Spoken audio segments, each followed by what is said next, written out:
Alright guys, so welcome to the first video of 2021.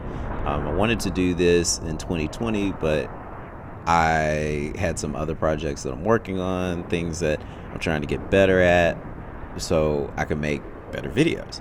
But this video is pretty much about the games that I've played going into 2021 on the PS5.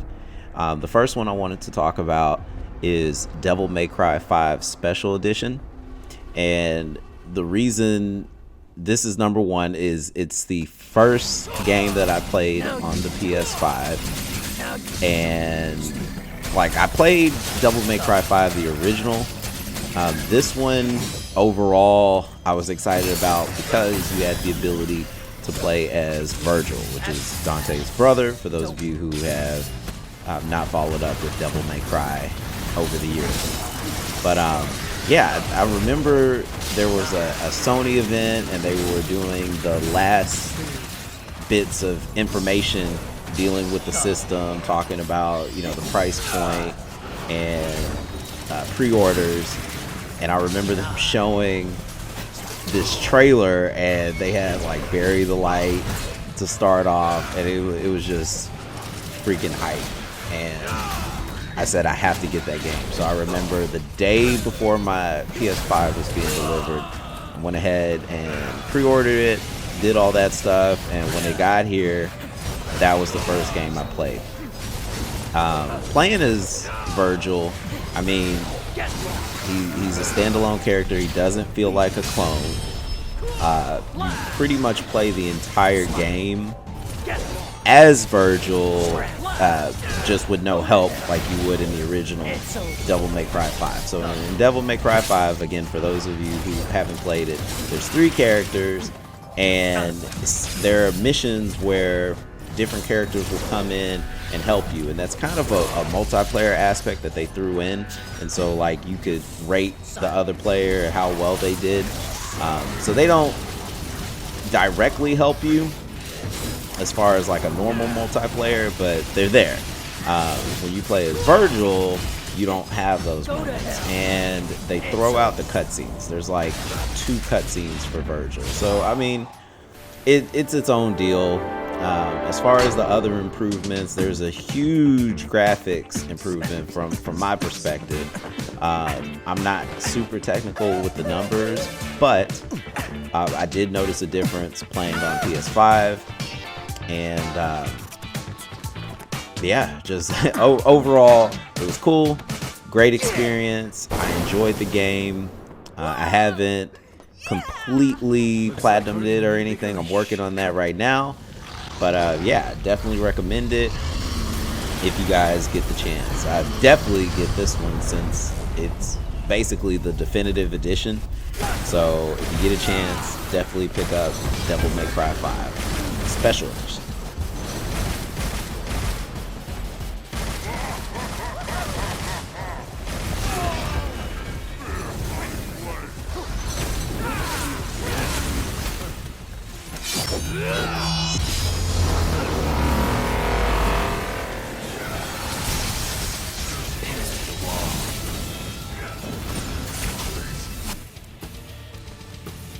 We both spring.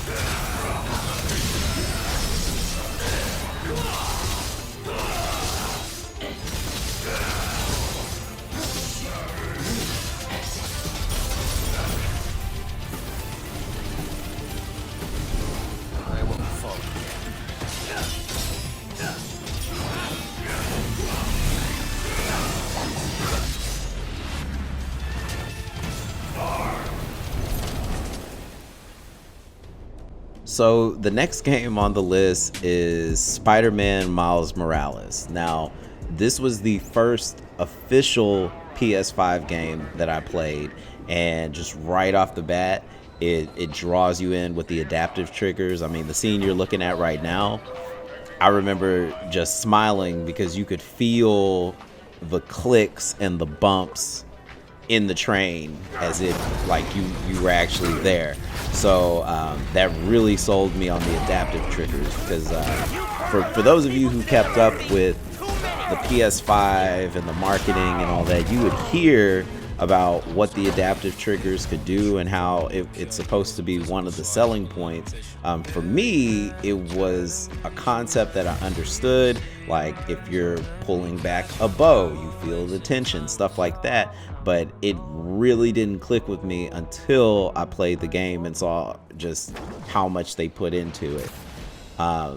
I know originally when they mentioned there was going to be a Miles Morales game, everyone just thought, oh, it's a filler game and all this stuff. But I mean, it's really its own entity. I can't get mad at it. They've improved on a lot from the other Spider-Man games, and it feels like it's its own thing. Like in some points it does feel kind of like an extended DLC, but it doesn't leave you with like a bad taste in your mouth because they just threw something together.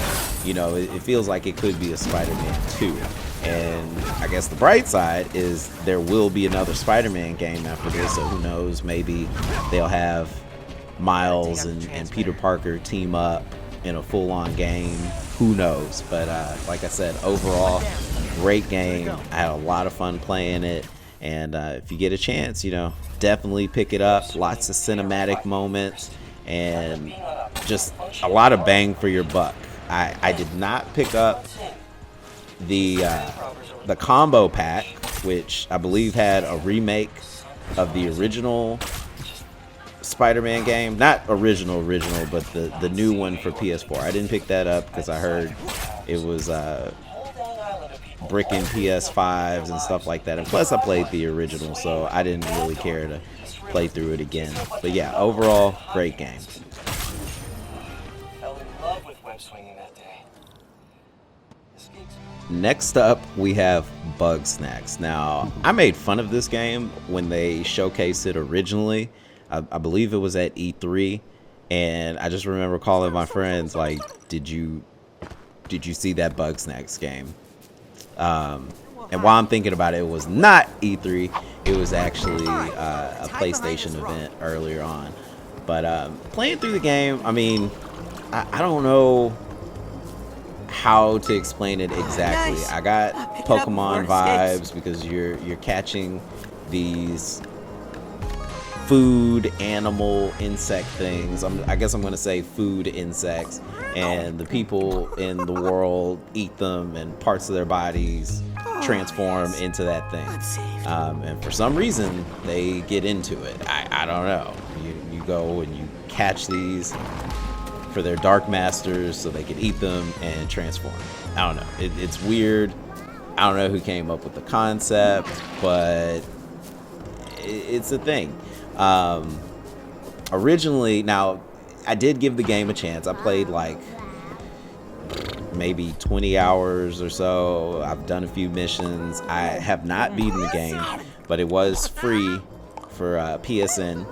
So I was like, let me give it a chance because it's free-ish. Lifesaver, buddy. Definitely a cool game for kids, I think. As far as the adaptive features, you feel the click when you're taking pictures in the world.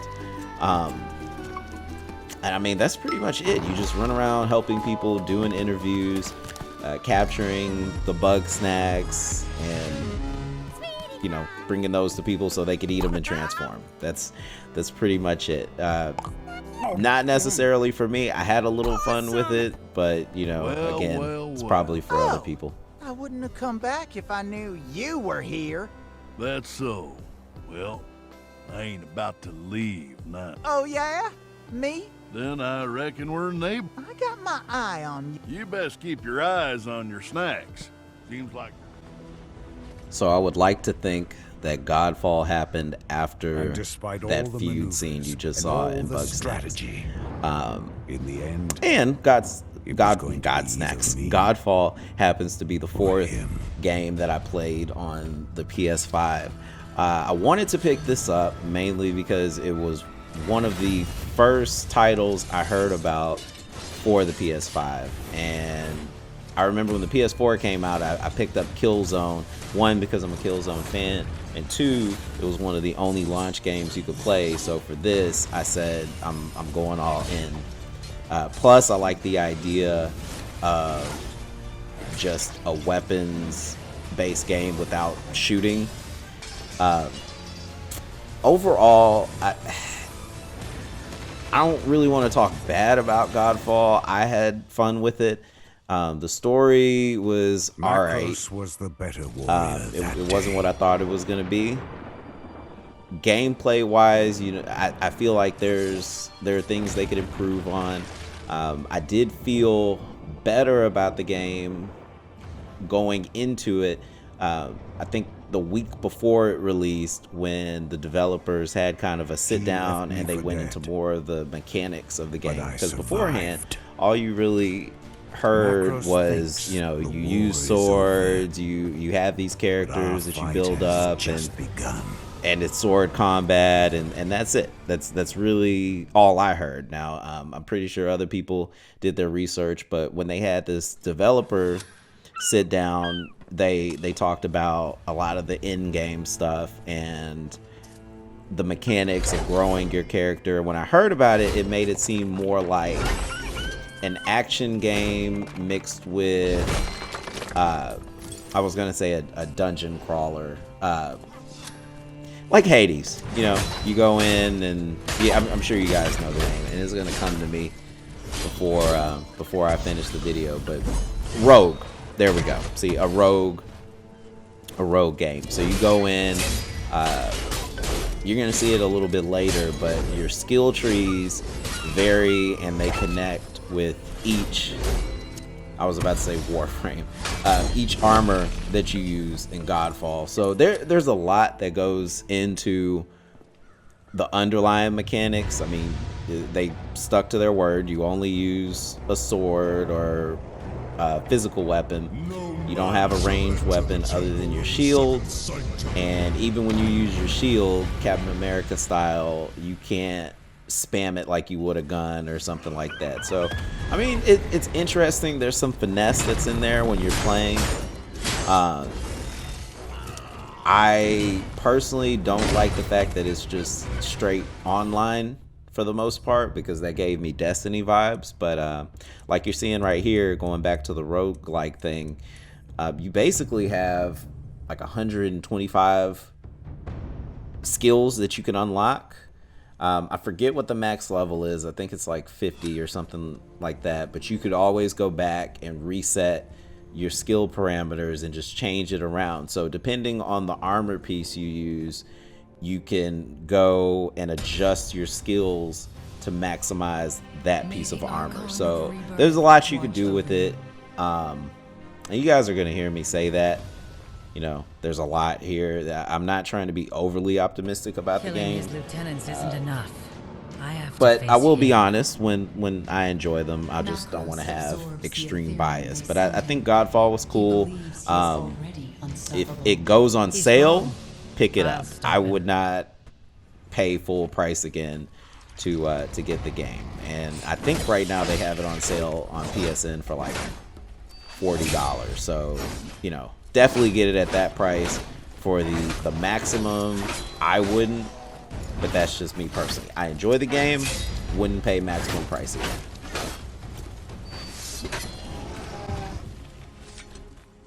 The Abyssians are ambushers. Move cautiously.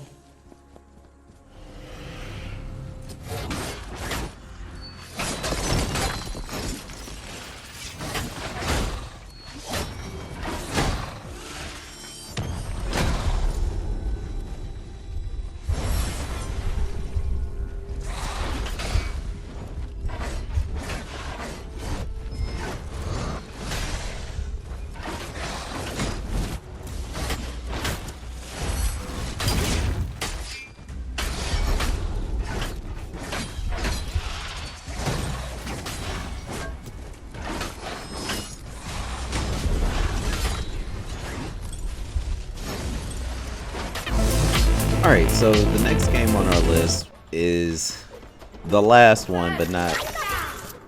I forgot what I was gonna say. Anyways, so before this game, I played Astro's Playroom. Whenever you get a PS5, it's one of the games that comes preloaded, and you know, something you should try out. I think it's a good journey for people who've played old PlayStation games. But we're not talking about that right now. We are talking about Worms. Now, I played the original Worms, which was a turn-based game. This version is real-time, and it's kind of a battle royale format. They do have a few game modes. You have free-for-all, which is just like your Call of Duty stuff. You go in, try to get the most kills, or eliminations, however you want to put it. They have squads, and I think there's a few other modes. I didn't get too deep into the game, but it is something that I enjoyed. It was free as the second free PSN game, so pretty good choice, because this also came out on PSN before it was available in regular retail stuff. So really cool game. I had fun with it. I like the twist from turn-based to just non-turn-based. And as far as the adaptive features, whenever you pull the trigger, each gun has its own weight to the trigger pull. So if you're pulling like a handgun and you pull the R2 button, you feel some resistance there, and then a nice little click, and then same thing, or a different amount of pressure is used when you pull the trigger and you have a cluster bomb equipped, or a rocket launcher. There's some tension, and then you get this nice satisfying click before the bullets shoot out. Be careful with this, because I've heard that can kind of break your controllers if you're too rough when you're pulling the trigger. But overall, like, it's natural and a really good experience. This and the other games that are on the list were my opening games for the PS5. I've had a lot of fun with all of them, and I look forward to playing more games in 2021. I think the next game I'm going to play is one of the free games that they're putting out on PSN, the Shark game. And in February, I might pick up Outriders, and definitely picking up Destruction All-Stars. So we'll see how that goes, and I will have reviews for those games when I get to them. So thanks for watching the video. Please like and subscribe, and enjoy everything else that's coming out in 2021. Yep. Anyways, thanks guys. Enjoy, and see you in the next video.